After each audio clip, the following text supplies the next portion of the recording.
BJP के दूल्हा जरूर हैं, लेकिन वो केवल चुनावी दूल्हा हैं। ये नीतीश जी को केवल चुनावी मुख्यमंत्री बनाया हुआ है, चुनावी चेहरा है वो। चुनाव के बाद वो चेहरा नहीं होंगे। बिहार बदलाव मांग रहा है। बिहार बेहतर, खुशहाली और तरक्की के रास्ते पे जाना चाहता है। बीजेपी एक षड्यंत्र के तहत, कहां सोचिए, इंडिया गठबंधन नीतीश जी को प्रधानमंत्री बना रहा था, और आज केवल चेहरे के लिए मुख्यमंत्री हैं वो। मैं आज आपसे फिर कहता हूं, बिहार की जागरूक जनता भी ये जानती है। जितने विपक्ष के लोग हैं वो सब मंचों से कह रहे हैं कि केवल नीतीश कुमार जी को चुनाव के लिए रख रहे हैं आगे। चुनाव के बाद भारतीय जनता पार्टी उन्हें मुख्यमंत्री नहीं बनाएगी। और आप पूछ भी सकते हैं कि किस आधार पे ये बात कह रहे हैं आप। सर, आपने महाराष्ट्र में क्या हुआ, महाराष्ट्र में क्या हुआ और दूसरे प्रदेशों में भी हुआ। जिनके नाम पर जीते उन्हें वो मुख्यमंत्री नहीं बने। मध्य प्रदेश में मुख्यमंत्री कोई और बना, तो भारतीय जनता पार्टी केवल उनको सामने रख रही है। और वो बीजेपी के दूल्हा जरूर हैं, लेकिन वो केवल चुनावी दूल्हा हैं, पद के लिए दूल्हा नहीं है वो। ये आप भी सब जानते हो। अखिलेश जी, अमित शाह ने बिहार चुनाव को लेकर बयान दिया है कि विपक्ष के लिए नो वैकेंसी का बोर्ड लगा है। न बिहार में सीएम की गद्दी खाली है, न दिल्ली में पीएम की। वैकेंसी जनता बनाती है। ये कोई अखबार में एड से या किसी के एड से नहीं चलता है। जनता जिसको चाहेगी वो वैकेंट हो जाएगा। और अभी यूपी में आपने देखा कि कितने वैकेंट हुए। देखिए, जो लोग क्या दावा कर रहे थे, कितनी बड़ी वैकेंसी हो गई। और वो वैकेंसी ऐसी हुई कि आपके बगल में गंगा किनारे प्रधानमंत्री जी भी लाखों वोट से हार गए, क्योंकि कई लाख से पहले जीते थे। कई लाख वोट कम हो गए उनके। तो वैकेंसी तो जनता लोकतंत्र में बनाती है।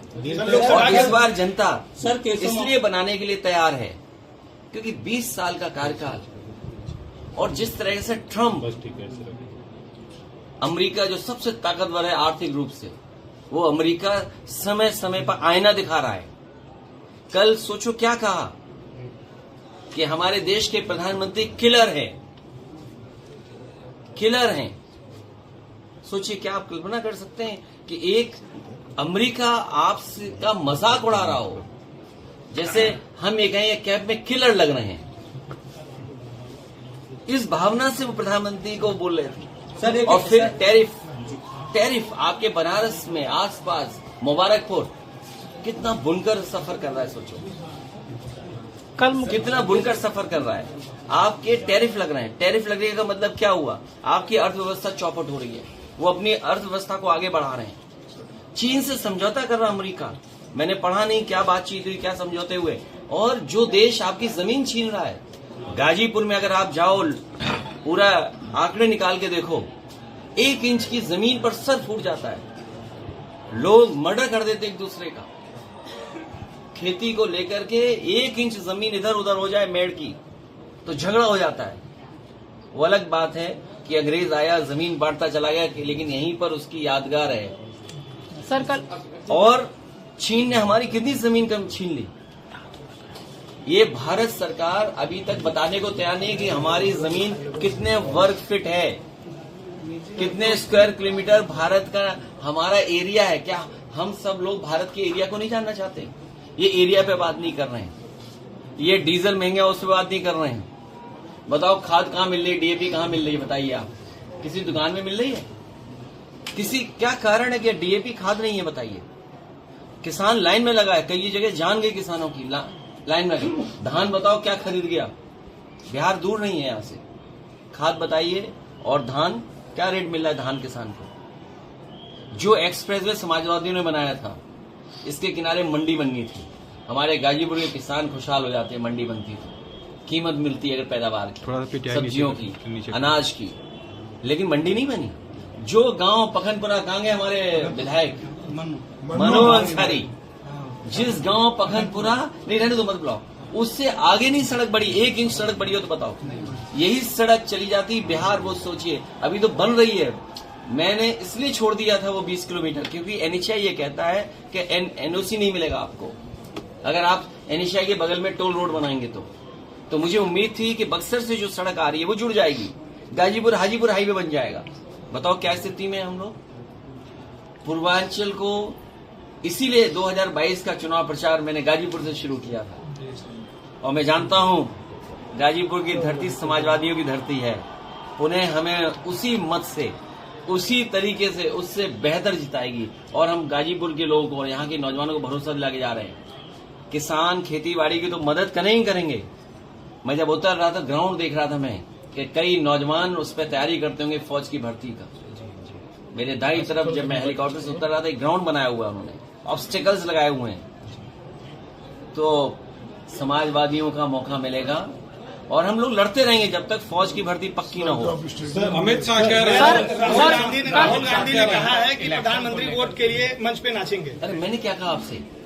हम अपने साथी की टोपी देख के कहा कि ये किलर लग रहे हैं। सोचो, अमेरिका के राष्ट्रपति हमारे प्रधानमंत्री को किलर बोल रहे हैं। कल का आप सुनिए ना उनका स्टेटमेंट, मैं तो ताज्जुब करके कि हमारे अमेरिका के प्रधानमंत्री क्या बोल रहे हैं, राष्ट्रपति हमारे प्रधानमंत्री को। सर, बिहार के इलेक्शन को लेकर जल्दी आपको आगे करने वाले हैं। अमित शाह कह रहे हैं कि ओसामा शहाबुद्दीन को किसी भी कीमत पर जीतने नहीं दिया जाएगा, संकल्प लिए हैं, और अखिलेश यादव प्रचार करने जा रहे हैं। सर, उसमें क्या खराबी है? हमारे आदित्यनाथ ने भी कुछ कहा। क्या? योगी आदित्यनाथ ने योगी उनकी आदित्यनाथ गए आपराधिक थे। पृष्ठभूमि सिर्फ प्रदेश में नहीं बल्कि देखिए, देश भर में। मेरे साथी ने अच्छा याद दिला दिया मुझे। सवाल वही है और जवाब यहाँ से मैं निकाल के दे रहा हूँ आपको। हमारे मुख्यमंत्री नाम बदल देते हैं, और इधर आप देखते हो कि बहुत सारे बच्चों को गोदी में लेके खिला रहे हैं। लगता है घर परिवार वाले उनसे नाम रखवाते हैं उनको। वो जहां जाते नाम बदल देते हैं। अरे उसका भी नाम बदल देते हैं।